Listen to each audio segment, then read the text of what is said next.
Hi అండి, నమస్తే. Welcome back to tasty spoon. నేను మీ భార్గవి. రెగ్యులర్గా తినే ఇడ్లీ దోశ బోర్ కొడితే ఒక్కసారి ఈ ఇన్స్టెంట్ రవ్వ దోశని ప్రిపేర్ చేయండి. ఇది చాలా క్రిస్పీగా అలాగే తక్కువ టైంలో ప్రిపేర్ చేసుకోవచ్చు. ఏమీ ఫర్మెంటేషన్ కూడా చేయాల్సిన పని లేదండి. ఇన్స్టెంట్గా బ్రేక్ఫాస్ట్ ప్రిపేర్ చేసుకోవాలనుకుంటే ఈ రవ్వ దోశని ఒక్కసారి ట్రై చేయండి. ఒకటే బ్యాటర్ తోటి 3 వెరైటీస్ ఆఫ్ దోశల్ని ఎలా ప్రిపేర్ చేసుకోవాలో చూద్దాం. ముందుగా ఒక బౌల్లోకి 1 కప్పు పెరుగు తీసుకుంటున్నాను. పెరుగుని ఒకసారి బాగా కలుపుకొని స్మూత్గా ప్రిపేర్ చేసుకోండి. తర్వాత అదే కప్పుతోటి 1 కప్పు బొంబాయి రవ్వ వేసుకుంటున్నాను. సూజీ రవ్వ అంటారు కదా అది. అందులోకి రుచికి సరిపడా ఉప్పు వేసుకొని రవ్వ అంతా పెరుగులో కలిసేలాగా ఒకసారి బాగా కలుపుకొని మూత పెట్టి 15 నుంచి 20 నిమిషాల సేపు పక్కన పెట్టుకోవాలి. తర్వాత ఊతప్పం కోసం పొడిని ప్రిపేర్ చేసుకుందాం. స్టవ్ మీద పాన్ పెట్టుకొని 1/2 కప్పు పచ్చిశనగపప్పు అలాగే 1/2 కప్పు మినపప్పు వేసి మంటని లో ఫ్లేమ్ మీద ఉంచుకొని కొద్దిగా ఫ్రై చేసుకోవాలి. ఇందులోకి మరొక 1/2 కప్పు తెల్ల నువ్వులు కూడా వేసుకోవాలి. టేస్ట్ చాలా బాగుంటుంది. అలాగే 4-5 ఎండుమిర్చి వేసుకొని కొద్దిగా కలర్ మారే వరకు ఫ్రై చేసుకొని పూర్తిగా చల్లారిన తర్వాత మిక్సీ జార్లోకి వేసుకోవాలి. ఇందులోకి రుచికి సరిపడా ఉప్పు వేసుకొని బాగా మెత్తగా పౌడర్ లాగా గ్రైండ్ చేసుకోండి.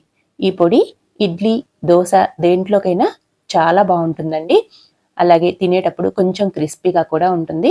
దీన్ని 8 డబ్బాలో పెట్టుకున్నారంటే 1 మంత్ వరకు కూడా స్టోర్ చేసుకోవచ్చు. నెక్స్ట్ వెజ్ ఊతప్పం కోసం సన్నగా కట్ చేసుకున్న ఉల్లిపాయలు అలాగే సన్నగా తురిమి పెట్టుకున్న క్యారెట్ని ఒక బౌల్లోకి వేసుకొని కలిపి పక్కన పెట్టుకోవాలి. 15 నిమిషాల తర్వాత మనం కలిపి పెట్టుకున్న రవ్వ బ్యాటర్లోకి కొద్దిగా బేకింగ్ సోడా వేసుకొని తగినన్ని నీళ్లు పోసుకొని మనం ఊతప్పానికి పిండిని ఎలా ప్రిపేర్ చేసుకుంటామో ఆ విధంగా కలుపుకోవాలి. మనం 15 నిమిషాల సేపు నానబెట్టుకున్నాం కాబట్టి రవ్వ సాఫ్ట్గా అవుతుందండి. ఈ విధంగా వీడియోలో చూపిస్తున్నట్లుగా బ్యాటర్ని కొంచెం థిక్గా కలుపుకోవాలి. స్టవ్ మీద ప్యాన్ పెట్టుకొని మంటని మీడియం ఫ్లేమ్కి అడ్జస్ట్ చేసుకోవాలి. కలిపి పెట్టుకున్న రవ్వ బ్యాటర్ని కొంచెం థిక్గా వేసుకోండి, పల్చగా వేసుకోవద్దు. ఎందుకంటే మనం ఊతప్పం ప్రిపేర్ చేసుకుంటున్నాం కాబట్టి. అలాగే ప్రిపేర్ చేసుకున్న పొడిని పైన చల్లుకోవాలి.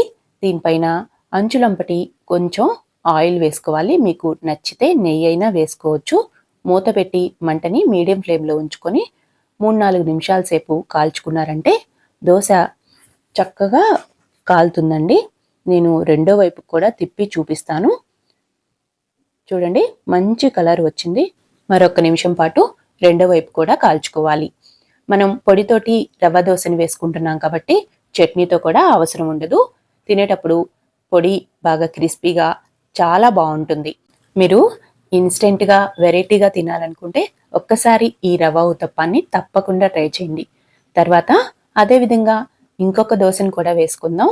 పైన పన్నీర్ వేసుకుంటున్నానండి. మీరు కావాలంటే చీజ్ అయినా వేసుకోవచ్చు. పన్నీర్ పైన ప్రిపేర్ చేసి పెట్టుకున్న పొడిని వేసుకొని మరికొద్దిగా ఆయిల్ వేసుకొని మూత పెట్టుకొని మరొక 2 నిమిషాల సేపు బాగా ఫ్రై చేసుకోవాలి. దీన్ని కూడా రెండో వైపుకి టర్న్ చేసుకొని మరొక నిమిషం సేపు ఫ్రై చేసుకోవాలి. ఇలా కొంచెం వెరైటీగా చేశారంటే పిల్లలు కూడా వద్దనకుండా ఇష్టంగా తింటారు. తర్వాత మరొక దోశతోటి వెజ్ ఊతప్పం ప్రిపేర్ చేసుకుందాం. కొంచెం ఊతప్పం వేసేటప్పుడు కొంచెం థిక్గా వేసుకోవాలి. పైన మనం కట్ చేసి పెట్టుకున్న ఉల్లిపాయలు అలాగే క్యారెట్, నేను ఒక టమాటాను కూడా సన్నగా కట్ చేసి వేస్తున్నానండి. కొద్దిగా పొడి చల్లుకొని దీనికి కూడా అంచులంపటి ఆయిల్ వేసుకొని మూత పెట్టుకొని 2-3 నిమిషాల సేపు ఫ్రై చేసుకోవాలి. అలాగే రవ్వ దోశని కాల్చేటప్పుడు మంటని హై ఫ్లేమ్లో ఉంచుకోవద్దు, మీడియం ఫ్లేమ్ మీదే ఉంచుకొని ఫ్రై చేసుకోండి. అప్పుడే లోపల వరకు కుక్ అవుతుంది. అంతే అండి, చూసారుగా, ఒకటే బ్యాటర్ తోటి పొడి దోశ అలాగే పన్నీర్ దోశ, వెజ్ దోశ ప్రిపేర్ చేసుకోవచ్చు. అంతే అండి, ఎంతో టేస్టీగా అలాగే తినేటప్పుడు క్రిస్పీగా ఉండే రవ్వ ఊతప్పం రెడీ అయిపోయింది. మీరు కూడా ఒక్కసారి ట్రై చేసి ఎలా వచ్చిందో నాకు కామెంట్ చేయండి. వీడియో నచ్చితే లైక్ చేయండి. నా ఛానల్ని మొదటిసారిగా చూస్తున్నట్లయితే సబ్స్క్రైబ్ చేసుకోండి.